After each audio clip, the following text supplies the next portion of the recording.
आप देख रहे हैं वतन समाचार। मैं हूं मोहम्मद अहमद। लगभग 2 साल के अंतराल के बाद Indian Muslim for progress and reforms IMPAR की आज एक उच्च स्तरीय बैठक दिल्ली के इंडिया इस्लामिक कल्चरल सेंटर में आयोजित की गई, जिसमें इम्पार के मुखिया डॉक्टर MJ खान, उसके साथ पूर्व नौकरशाह ख्वाजा शाहिद और साथ ही जाने माने लेखक शिक्षाविद ख्वाजा इफ्तिखार, निसार अहमद, जाने माने इंडस्ट्रियलिस्ट अहमद रजा, जाने माने कारोबारी वकील गाजी और साथ ही और कई गणमान्य हस्तियों ने हिस्सा लिया। इंडिया इस्लामिक कल्चर सेंटर के पूर्व अध्यक्ष सिराजुद्दीन कुरैशी और उनके अलावा और भी कई अहम लोगों ने इस मीटिंग में हिस्सा लिया। जिसके बाद फाइनली अब इम्पार को दोबारा से एक्टिव करने का फैसला किया गया है। हालात की नज़ाकत को देखते हुए सरकार के साथ डायलॉग हो, कम्युनिटी और सरकार के बीच में जो गैप है उसको पाटने का मसला हो, यानी ब्रिज भरने का मसला हो, जिसको किसी ने कहा था कि डोंट बर्न द ब्रिजेस, कश्तियां मत जलाइए, तो उसकी कोशिश हो कि कश्तियां बनाने का कम्युनिटी और सरकार के बीच में, या लीगल इंटरवेंशन का मसला हो, या वॉच डॉग ग्रुप बनने का मसला हो, या इसके अलावा जो एडवोकेसी ग्रुप का मसला हो, यूथ को एम्पावर करने का मसला हो, या इसके अलावा जो सरकार की स्कीमें हैं, कई सारे मुद्दे ज़ेरे बहस आए। उसके बाद ये फैसला किया गया कि जल्दी एक शॉर्ट मुद्दों को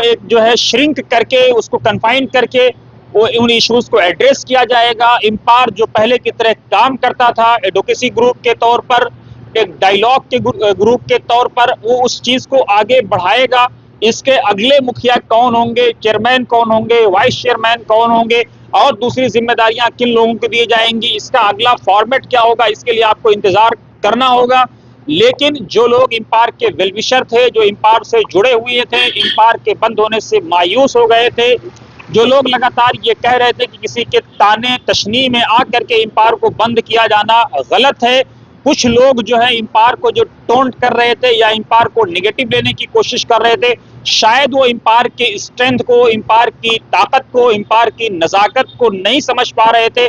ऐसे लोगों के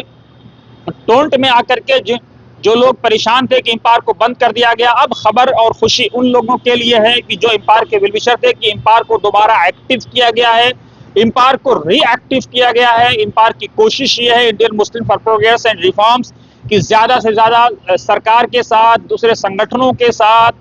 सोशल ऑर्गेनाइजेशंस के साथ, पॉलिटिकल ऑर्गेनाइजेशंस के साथ डायलॉग किया जाए। जो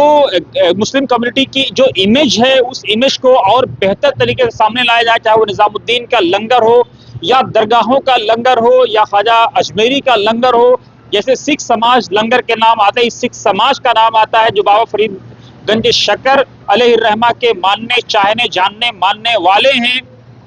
जिनके ग्रंथों में इनके कोट मिलते हैं बाबा फरीद के।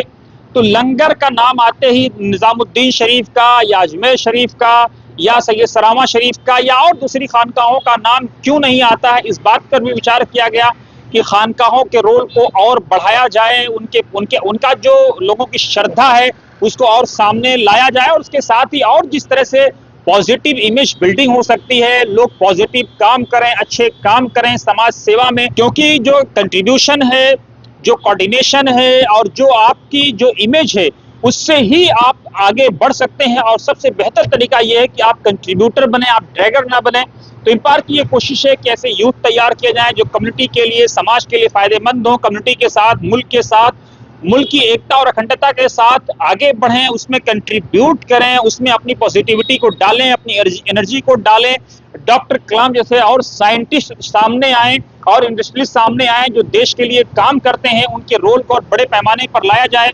इम्पार कितना कर पाएगा, नहीं कर पाएगा, लेकिन जो इम्पार के वेलविशर थे, जो इम्पार के बंद होने से मायूस हो गए थे, ये उनके लिए बहुत अहम खबर है। कमेंट बॉक्स में जरूर आप स्टोरी को लेकर के अपनी राय दे सकते हैं।